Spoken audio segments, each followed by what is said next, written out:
Ross, I've had many cases of dogs showing aggression to children, especially when a child's brought into the house or a new baby arrives or the dog has never experienced exposure to children or infants.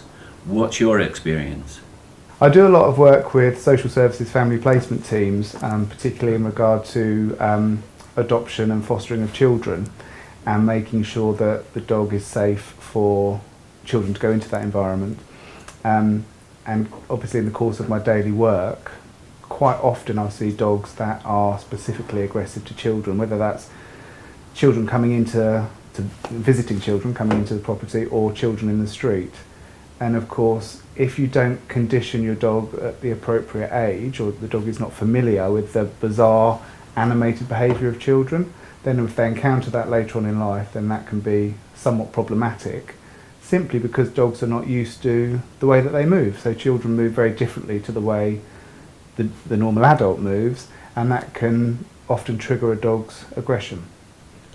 Ross, can you give me a particular example of a case that you've dealt with? I recently saw some clients with a little Lhasa Apso, and they'd had the dog for probably about 3 months. It was a rescue dog, and they'd noticed that in the street the dog would run up to children barking. It wasn't going up to bite, it would just run up, bark and circle them.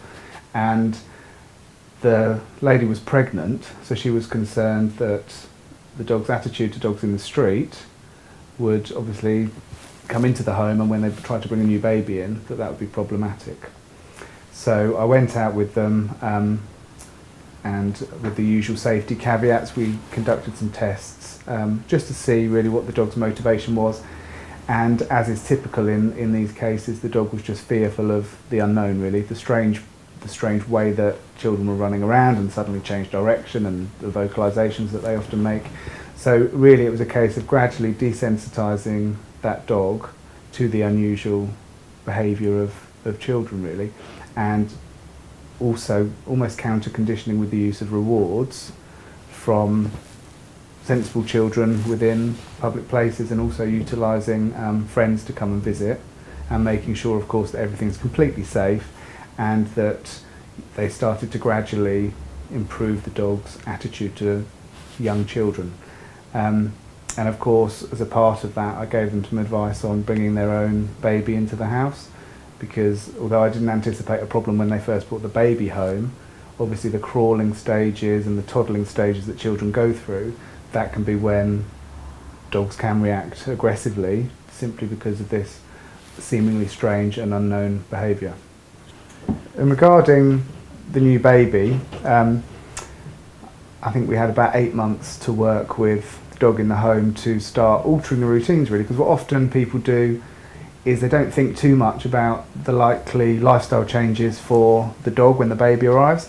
So I encourage people to talk to each other, really, and think about how their lifestyle is going to change, what impact the baby's going to have on them, and how that affects what they're currently doing with the dog.